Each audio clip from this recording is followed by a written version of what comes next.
Kažkokį santykį su riedučiais? Apie tai pasakys Aldutė. Ar depresija turi santykį su artroze? Apie tai taip pat pasakys Aldutė. Aldutė, kviečiu tave.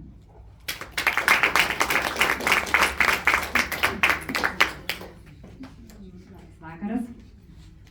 Kai Ingutė parašė žinutę grupėje, kad kas galite pasidalinti savo istoriją savanoriai, tai aš buvau ta pirma turbūt savanorė. Sakau, aš galiu pasidalinti, nes mano istorijos niekas nėra girdėjęs. Mano istoriją žino tik aš, mano vyras, mano sūnus, psichologai, psichoterapeutai, psichoanalitikai. Pažadu neverkti. Jeigu iškris kokia ašarėlė, tai išnokti skausmo ašarą arba džiaugsmo ašarą. Ir noriu pradėti taip, kad šie stebuklingi buteliukai man išgelbėjo gyvenimą, suteikė džiaugsmą, švytėjimą ir šypseną. Noriu grįžti į vaikystę. Nelengva. Žiema, šalta žiema ir man 3 metai, mano broliui 4 metai. Daug sniego ir mama bėga per sniegą su 2 vaikais. Mes bėgam, vaikai klykia, verkia. Pyktis, begalinis pyktis, kuris pasisėjo tos mergytės širdelėje. Galim sakyti, prakeiksmas vyro linijai, kuri lydėjo mane visą gyvenimą. Ne visą gyvenimą. 40 metų, galim sakyti. Mano mama atleido, bet ta mergytė negalėjo atleisti. Jinai nemokėjo atleisti. Ir gyvenimas tęsiasi.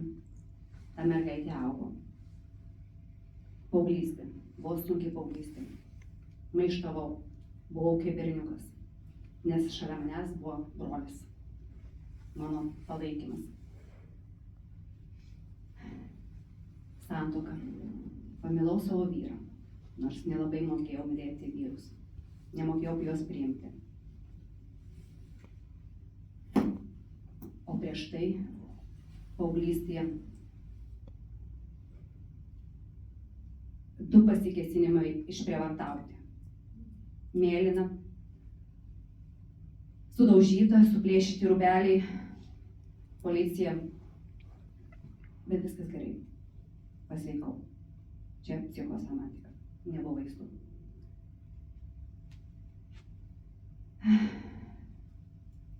Mano pilvelėje nauja gyvybė. Berniukas. Nemoku mylėti. Verkiau, šaukiau, kodėl berniukas. Nemoku mylėti. Vyras nelabai suprato, kodėl, bet jis tai visą tai jau žinojo.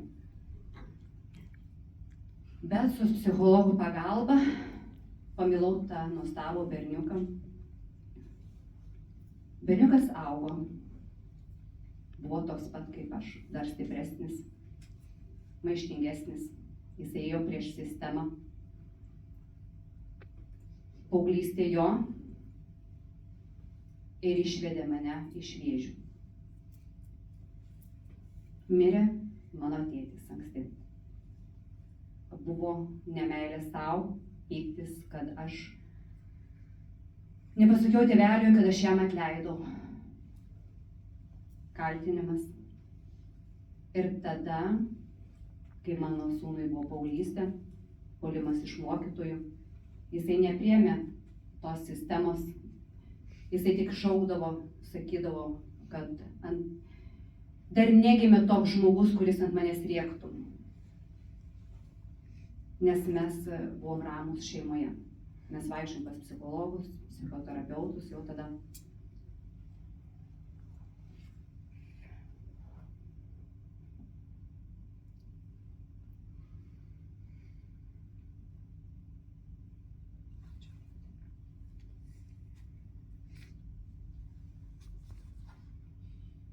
Kaip ir viskas gerai, sūnus, kadangi buvo jautrus, bet jisai vyras, o aš buvau ta moteris, kur nemokėjau tai pakelti. Ir aš tada susirgau labai stiprią depresiją, iš kurios buvo labai sunku išlipti. Tada atsidarė psichoterapeutų, psichoanalitikų, psichologų kabinetai. Susiradau psichoanalitiką vyrą. Man buvo atimta kalba. Aš nebekalbėjau, aš dabar galiu kalbėti. Ir turiu kalbos dovaną.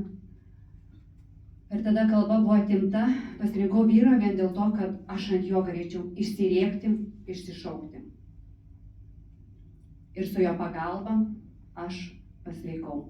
Bet tada aš labai daug gėriau antidepresantų, raminančiųjų ir nuo nemigos vaistų. Aš galim sakyti, pusę metų visiškai neužmigau. Irgi kaip padalinasi, rytas vakaras nežinojau.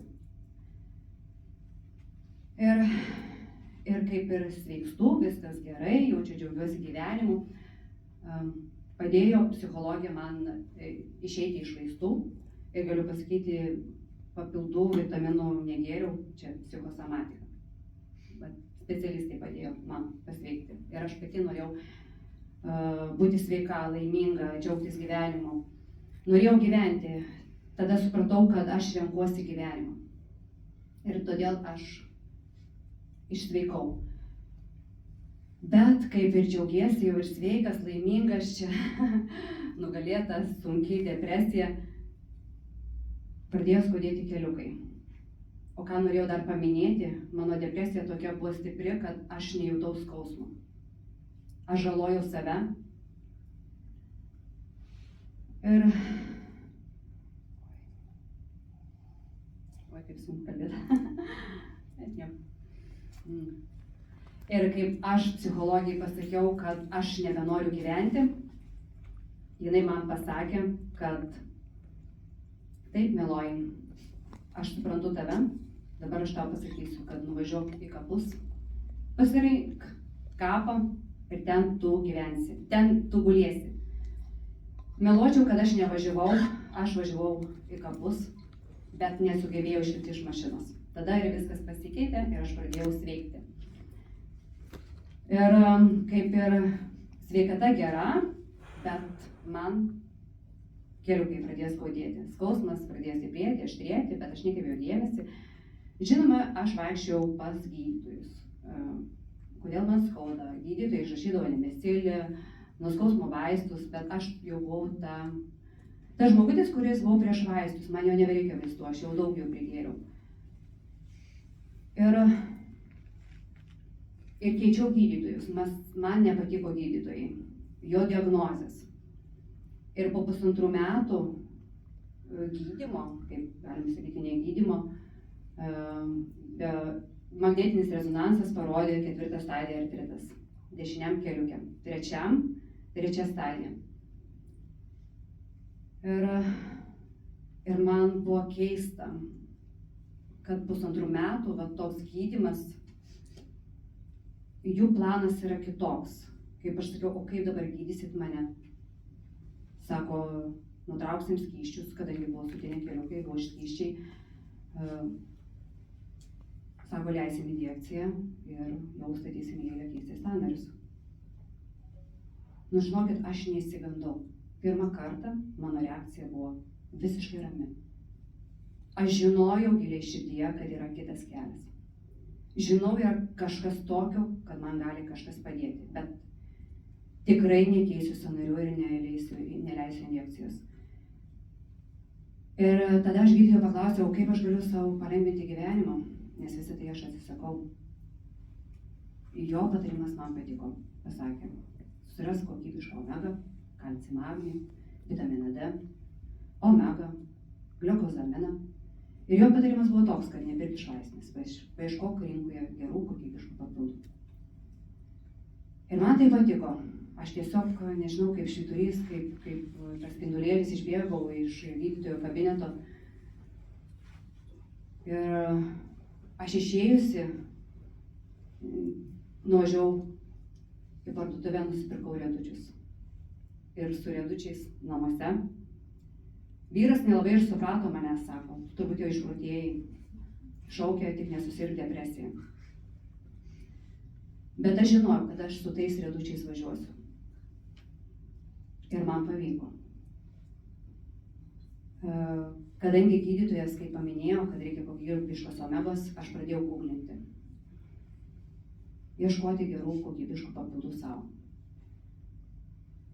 Ir aš radau Google įvedus, natūralūs papildai, tai ne Olive kompanijos.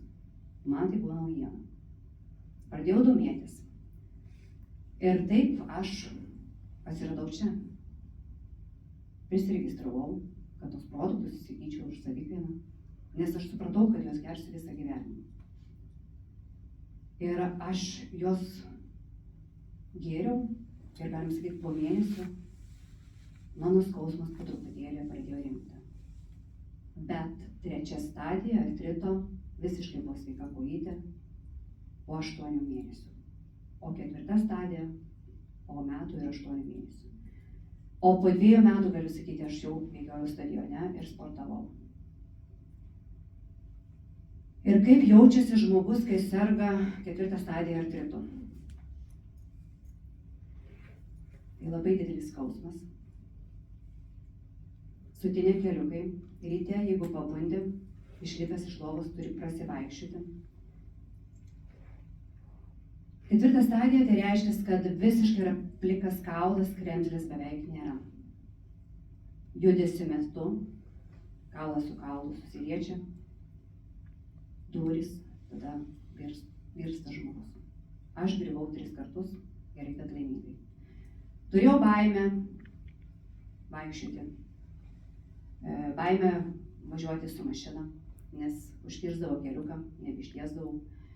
Lipti laiptais turėdavau labai stipriai įsikibti. Nemeluosiu, man vaidenasi ir lazdelė, ir invalidų vežimėlis, bet aš sakiau, vaistų tikrai negersiu. Ir ką? Man pavyko. Aš šiandien stoviu prieš jūs.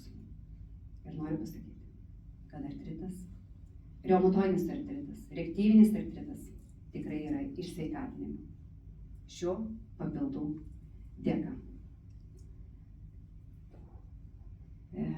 Ir noriu pasakyti jums, dalinkitės šią žinutę drąsiai iš visos širdies, nes jie veikia.